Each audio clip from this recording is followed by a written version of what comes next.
வணக்கம் நண்பர்களே, நான் தளவாய் மாடசாமி ஃப்ரம் தென்காசி. நான் ஒன்று சொல்லட்டுமா? பாண்டிச்சேரியில் பிரெஞ்சு காலனி ஆதிக்கத்தில் கியோ அப்படின்னு ஒரு கவர்னர் ஒருத்தர் இருக்கிறான். ஸோ அவன் நிறையா ஊழல்கள் பண்ணுறது, கையூட்டு வாங்குறது அப்படிலாம் நிறையா இருக்கு. அங்கே தானியா பிள்ளை அப்படின்னு ஒருத்தர் வேலை பார்த்துட்டு இருக்கார். அவர் என்ன பண்ணணும் அப்படின்னா, யாரெல்லாம் பெரிய செல்வந்தர்கள் இருக்காங்க, யார்கிட்ட போய் காசு கேட்ட உடனே கிடைக்கும் அப்படின்றத இவர் பேசி கவர்னருக்கு வாங்கி கொடுக்கணும். இது ஒண்ணு இருக்கு. பட் அது மாதிரி செயல்பாடுகளை ஆரம்பத்துல பண்ணிட்டு இருந்திருக்கும். பட் அப்புறமா அவர் வாங்கி கொடுக்கல. இது மாதிரி அநாகரிகமான செயல்களை நான் ஈடுபட மாட்டேன் அப்படின்றதோட மட்டும் இல்லாம இவர் இந்த மாதிரிலாம் பண்றாரு அப்படின்னு சொல்லி பிரெஞ்சு நாட்டு அரசாங்கத்துக்கு சொல்லிட்டார். பட் அங்கிருந்து பதவி விலகி பதவி பறிக்கப்பட்டு போன கியோ பின்னால எப்படி இருந்தாலும் கால் கை பிடிச்சிருப்பாங்க இல்லையா? ஏன்னா இருந்த இடத்துல இருந்த சுகத்தை அனுபவிச்சு பழகினவங்கள்ல கண்டிப்பா அடுத்தவங்களுடைய கை கால் பிடிச்சு தன்னுடைய மகனுக்கு அதே இடத்துல ஒரு போஸ்டிங்க வாங்கிட்டார். பாண்டிச்சேரி புதுசா பதவி கிடைச்சு வந்த பையன் தானியா பிள்ளை மேல பொய் குற்றச்சாட்டு சொல்லி ஒரு தண்டனை வாங்கி கொடுக்குறாங்க. தண்டனை என்னன்னா, கிட்டத்தட்ட ஒரு 50 சவுக்கடிகள், அதுக்கப்புறம் ஒரு 3 வருஷம் ஜெயில் தண்டனை, அதோட சேர்த்து ஒரு 8888 வராகங்கள்னு இருக்குது. நான் படிச்சிருக்கிறதுல ஐ திங்க் ஒருவேளை அது வருவாயா இருக்கலாம், இல்லைன்னா அது புதிய பகுதிகள் ஏதாவது இருக்கலாம்னு நினைக்கிறேன். நண்பர்கள் தெரிஞ்சதுன்னா சொல்லுங்க. இது எல்லாம் அங்க இருந்த பிரெஞ்சு அரசாங்கத்துக்கு கொடுக்கணும். ஸோ புதுசா வந்திருக்கிற அந்த கியோவினுடைய மகனினுடைய ஆளுகைக்கு உட்பட்ட பகுதிக்கு அவர் செலுத்திடணும் அப்படின்றது இருக்கு. அந்த சவுக்கடிகள்லாம் கொடுக்கப்பட்டுச்சு. இது மாதிரி விரும்பத்தகாத செயல்பாடுகள் என் தந்தைக்கு நடந்துருச்சு அப்படின்னு சொல்லி 1777 வருஷம் ஆகஸ்ட் மாசத்துல அவர் ஜெயில இறந்தும் போனார். யாரு? அந்த தானியா பிள்ளை இறந்தும் போனார். அதுக்கப்புறம் என் தந்தைக்கு இழைக்கப்பட்ட அநீதி இது எந்த விதத்துல நியாயம் அப்படின்னு சொல்லி அவருடைய மூத்த பையன் குருவப்பா போயிட்டு நீதி கேட்கிறார். அவுரங்கசீப்போட அந்த பிரான்ஸ் நாட்டு அரசாங்கத்தினுடைய நீதிமன்றத்துல போய் நீதி கேட்கிறார்.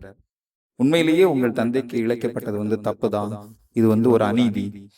அதனால உண்மையான நீதி உங்கள் தந்தையினுடைய இறப்பு ஏதோ தெரியாம நடந்துருச்சு, ஒரு பொய் குற்றச்சாட்டுங்கிறது நிரூபணம் ஆயிடுச்சு.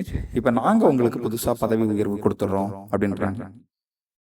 அவருக்கு பதவி உயர்வு கிடைச்சதற்கான காரணம் என்ன அப்படின்னு சொன்னா, உண்மையிலேயே பிரான்ஸ் நாட்டுக்காரங்க அந்த தங்களுடைய அநீதியை உணர்ந்து சரியான நீதி கொடுத்தாங்கன்னு நம்மளால சொல்ல முடியல.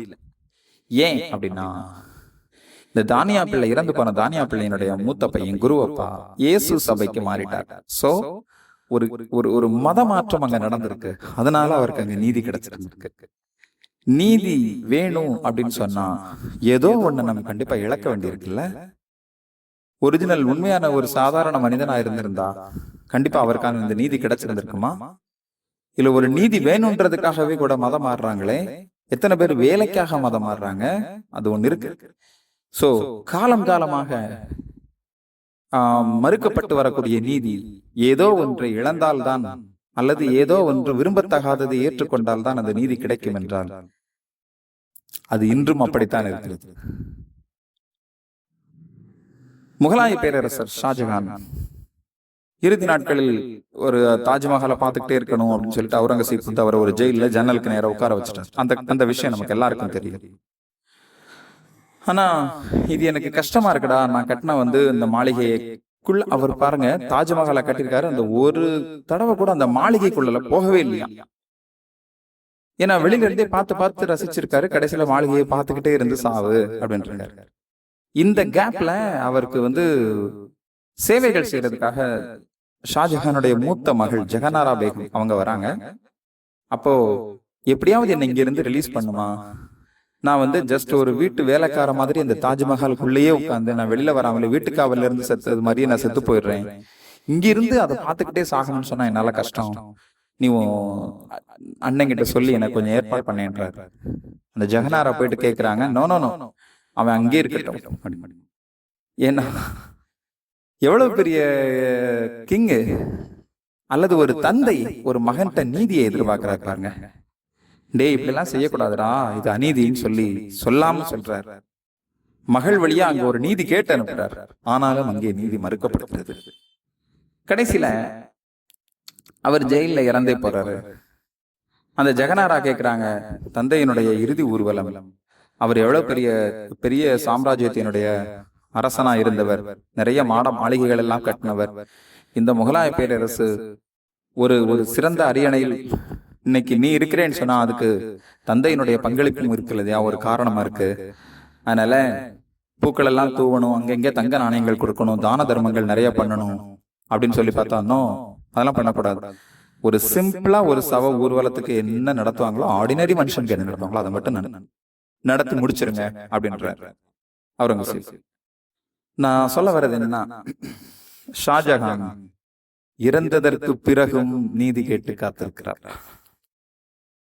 சரி, அப்படித்தான் இருந்தாரு அவுரங்கசீப். தன்னுடைய இறுதி நாள்ல அவர் என்ன பண்ணார் அப்படின்னு சொன்னா, கடைசியில தான் தந்தையை எப்படி வருத்தினோமோ அதே மாதிரி என்னுடைய வாரிசுகள் என்னை வருத்தி விடுவார்களோ அப்படின்னு சொல்லி ஏங்கி ஏங்கி காத்திருக்கு. யாருக்கிட்ட? தான் செஞ்ச அநீதிக்காக பிள்ளைங்க நமக்கு பண்ணிருவாங்களோன்னு சொல்லி தன் மனசாட்சி கிட்ட ஒரு நீதிக்காக காத்திருந்தான். கடைசியில எனக்கு மிகப்பெரிய கல்லறைகள் எதுவும் எழுப்ப வேண்டாம், சும்மா ஜஸ்ட் சாதாரணமா ஒரு 2 அடி உயரத்துல ஒரு கல்லறை மட்டும் எழுப்புங்க, ஒரு சமாதி மட்டும். அந்த இடத்துல ஒரு மரம் கூட நட வேண்டாம். ஏன் அப்படின்னு சொன்னா, அந்த மரத்தின் நிழல் கூட என் கல்லறையை பாதுகாக்க வேண்டாம். காலம் காலமாக நான் அநீதியை செய்தவனாகவே இருந்தேன், எனவே என் கல்லறையின் மீது கூட நிழல் பட வேண்டாம் அப்படின்னு சொல்லி அவுரங்கசீப் சொல்லிட்டு இறந்து போனதாக புத்தகங்கள் நமக்கு கிடைச்சிருக்கு. நான் இப்பதான் ரீசெண்டா படிச்சிருக்கேன் இந்த விஷயங்கள்லாம். எனிவே நான் சொல்ல வர்றது அதுதான், அந்த காலகட்டங்கள்லயே நீதி ஒருத்தருக்கு கிடைக்கலையே, அதுலயும் மிகப்பெரிய பதவிகளை அலங்கரித்த அரசர்களுக்கே ஒருத்தர் கிட்ட இருந்து ஒருத்தர், தந்தைக்கு மகன் கிட்ட இருந்து நீதி கிடைக்கல, அதே மகனுக்கு அடுத்த வாரிசுகள் கிட்ட இருந்து அநீதி கிடைச்சிருமோன்னு சொல்லிட்டு ஒரு பயம், அந்த மனசாட்சியே அவருக்கு ஒரு நீதியை கொடுக்க உண்டான சூழல் அங்க நடந்துகிட்டு இருக்கு. ஆக கோவலன் பிரச்சனையில கண்ணகிக்கு நீதி மறுக்கப்பட்டுச்சு. ஒரு நீதி மறுக்கப்பட்டதுனால ஒரு நகரம் எரிக்கப்படுமா என்ன? பட் சார் அதை நம்ம கற்பனைன்னு சொல்லி எடுத்துக்கிட்டா கூட கற்பனையா இருக்கலாம், அல்லது தமிழ் இலக்கியங்களில் சொல்லப்பட்டிருக்கக்கூடிய விஷயங்கள் அதில் ஒரு 50% நடந்ததாக இருக்கலாம், ஒரு 50% கற்பனை ஏற்றி சொல்லப்பட்டதாக இருக்கலாம். எனவே அங்கு ஒரு நீதி மறுக்கப்பட்டிருக்கிறது. அந்த காலகட்டங்களில் மறுக்கப்பட்ட நீதி அது இன்று மறுக்கப்பட்டதாகவே இருக்கிறது. மீண்டும் சந்திப்போம். நன்றி நண்பர்களே.